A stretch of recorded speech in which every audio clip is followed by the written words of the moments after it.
Hey, Magic friends, welcome back. This is the Captain speaking, and we're here today to talk about secret layers of all the ones that were announced for all the super drops on August 24th. So they've got prices out now, and I went through and actually priced every individual card.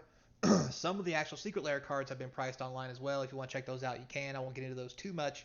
Only some of them have been priced. What I'm going to do is I'm going to give you the price of every individual card, foil and non-foil to the best of my ability, and then we'll add that up and see what it actually looks like versus the actual secret layer drop, and if it's even worth any money.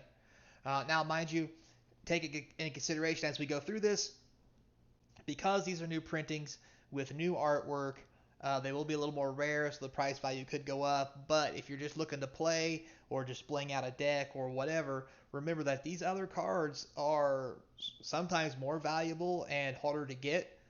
Um, so it's really going to be up to, as an individual, what you really feel at the end of the day. Is it worth your money or not?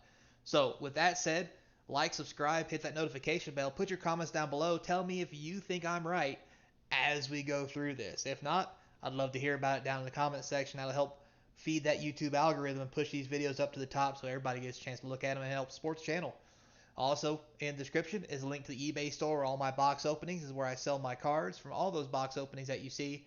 That helps support the channel while getting you the cards that you need as they get released. And you know they're packed fresh and straight from the box and not tampered with. Also, there's an email link in there as well. Feel free to hit me up on my email for the store if you have any questions, comments, concerns, or even cards you might want to sell that are a little bit older. So, with all that said, let's get looking. So, the first thing we have here is what they call Kamagawa Inc. So, these are the 5 cards here. Uh, it's these 5 here. They're all new pictures with new arts, and let's talk about each one of them real quick. So, for Kamagawa Inc., um, the Heartless Hagitsu here, it's only about $5 regular, $10 foil. Kami of the Crescent Moon's only around 3.5 to 5. Foils 10. Uh, Michiko Kondo, the Truth Seeker, she's around $21, and her foil in the actual set is 84. Now here's where the difference comes in these cards, guys. They're selling this card right now the way this one is for $20, which is pretty much the same as the regular card, but the foil is only 30, so the value is not very high because you can just pull it. Those foils from the packs are going to be worth a lot more value. Um, Another example of that is Toshiro here. Toshiro is only $13, and it's being sold for $14.99 online. The foil for this card here is only $25. The foil for the original card is $120, and we're talking like light play, guys. Um, so if you really want to bling out with something really special, you're gonna have to get the original cards, not these cards. But these will be cards you can play, and like I said, it's up to you guys. Good old Reki here, the history of Kamagawa. He's only $4. His foil is 6. He's selling for 5 and 10. Foil versus non-foil on this. So for regular cards, basically you're looking at around $50 just for the non-foil cards. For non-foil here, it's looking like around $29.99. Now after you have tax and all that stuff added onto that, maybe even shipping, um, it's probably gonna look like around 30 to 35, maybe even 40. So you're not saving a whole lot here. The foils obviously is a lot cheaper, only because Toshiro is 120 for the original foil. So that'll save you a lot of money, but the rest of them are relatively the same. Um, so it's kind of just pretty much whatever you want to do as far as this one goes, guys. So next, we'll talk about Teferi's Time and Trouble. This is a 3-pack one with Dak, Karn the Creator, and Go Teferi. See him right here. So as we look right now, Dak, the regular Dak's running for about 22, foils 44. Old Carney Boy's $11 with the foil being 20, and Teferi Man is 15 and 19. So this 3-card set is about $48. There is no foil section here. It's only available in non-foil, which means it's about $48 in value.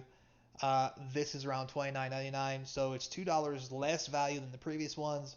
Once you have tax and shipping, it looks like you're about going to break even. Now, if you're into these kind of style of cards, you think these card styles are nice because they're older card styles and so forth and so on, then yeah, sure, if that's your jam. But so far, the most sets we're looking at so far is pretty much like it's breaking even. So next, we'll move on to Johannes Voss set that we have here. So for this one, we have Sanctum Prelate. The regular card is $7. Foil is 20. Carpet of Flowers is going for about 24. This is very nice.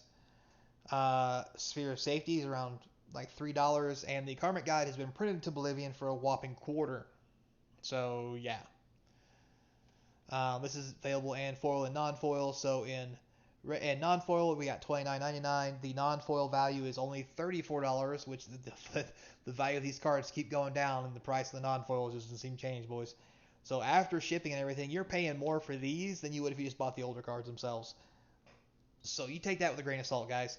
Because personally, this Carpet of Flowers here, these all look like lotuses. If you watch my previous video, one of the things they talked about is Johannes Voss making a token of a lotus from this field to be used as a lotus token, but we don't know if that's true or not, as like kind of like a bonus card. So value-wise from just the cards, it looks like you're probably gonna lose money if I had to guess on this set. Now for foils are around $50, I think. So again, 39, so it's $40. You break even at best. So I don't see a lot of value here. That's just me. So next one here we'll talk about is Thomas Baxa. He's got some pretty good cards here, it looks like. Unfortunately, a couple of these are very unplayed cards. So for example, as we get into these, Obnixilus Reunited is a uncommon from War of the Spark. And because of that, it's only like 77 cents. Now we have Sliver High Lord here, which is pretty sweet, nice. But since the announcement of the reprinting of Sliver High Lord, like this card's only $17. So if you buy an original Sliver High Lord, so Sire of Sanity here. Sire of Sanity is only going for about $1.50, so that's not much value there either. And the Spell Sky is about $4. So this set is literally like $20 for these 4 cards. And guess what, guys? For non-foil, you're paying $30. Doesn't include tax and shipping and so forth and so on. So I'd be careful about buying this set because it just doesn't seem to have the value there. And for as far as foils go, the foils of these aren't much higher. Now this one might be pretty high.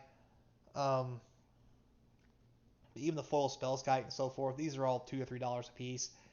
So I don't really see any value in this other than unless you just want the alternative art or you want the special foils. But I'm going to be honest with you, the Spellskites I have, they're like $30. They're the GP foils. And I think they're, once I dug them back out and took a look at them, I think they're a lot sweeter than this card. Personal opinion, it's up to you guys though. Like I said, I do really enjoy the Diablo style of this, like I mentioned in the previous video. But value-wise, I don't think there's any value here. So, moving on to the last one, which is Math is for Blockers. So we have a 5-card secret lair this time. None of these look really impressive, other than Brazy B. Brazen Borrower is around $18. I think this one will have a lot of value just because of the alternate art. It does see a lot of play. Out of all of these, this probably sees the most play. So $18 isn't bad. The Vindictive Lich is only $8, so that's not too great. Remaining Tower Shell, say it with me now, quarter bulk rare. Anyway, so that's about a quarter. Move on here to Oran the Frostfang. Believe it or not, this thing's actually $12. Cheapest version. Kind of shocked by that myself. Thrag Boy here. So believe it or not, Thragtrux has been reprinted so much. I remember this card was like $5, $10, even $20 at one point. This thing is now 50 cents. So again, there's like 2 cards here with no value, which is these 2. So you're really just paying for these guys. Now with that said, the value of these 5 cards is only $39 at best. And in non-foil, you're paying $20 now. Now after taxes and shipping, you're pretty much breaking even. When the only thing you're going to get out of it is just a different art card. If that's what you're down with, then sure, go for it. For foils, about 40. Again, these aren't worth a whole lot. These are worth a lot more in foil just because of the low print runs. But I don't think these in foil will be worth that much because they're easy to buy. You can just get them by getting them. But again, I don't think this has a whole lot of value unless you're just looking into something really cool. Like, out of this whole thing, I would want this Brazen Borrower. That's the only thing I'd be interested in. And it's getting ready to rotate out, so it doesn't even see that much modern play, honestly. I mean, it does see it, but the format's been shifting and so forth and so on, this is kind of starting to fall out of favor a little bit. So with that said, this don't have much value either. So not a lot of, as I look through this, not a lot of things to be real excited about, to be honest with you. That's just my personal opinion. So if we go through this and we look at all these, you do get a discount if you buy all five. You get 100 for 119, which if I add them up on here, we got 60, 73, 93, 143, 190 if you buy them all, roughly. But again, after tax and shipping, you're probably gonna get around 130, 140 for these maybe. So you might save $50 if you buy every one, but that's a lot to buy for money wise. So if you do this to 4 sets that come in foil, it's 129, which is Kamagawa Inc. Master Blockers, John's Vest, and box of Art Series. I mean, you probably save a little money there, but once again, these foils won't be as much as the actual card printing. I can't say that enough. Because the actual cards are the ones that are rare and hard to get, and those are the ones that most real collectors will want. So just keep that in mind when you make those decisions. So again, here's this. You can get them all for $239, foil and non-foil, which looks like $129, which is about $19 cheaper. No, not $10 cheaper. Woo boy, save that $10 by spending $250. As I said before, guys, this stuff always seems to go up collector-wise because they end up being short print runs and so forth and so on. But in the long haul, I don't think these are going to hold as much value as just buying sealed or regular boxes. So with that in mind, guys, tell me in the comments down below what you think. I know people do buy into these. They think they're great and so forth and so on. Me, myself, I would rather have sealed collector boxes for this kind of price money. But again, that's just me. So we'll close it out again today, guys. Thanks a lot for watching. I appreciate your guys' time. And as always, until next time, remember to be kind. And I hope to see you guys across from the gaming table.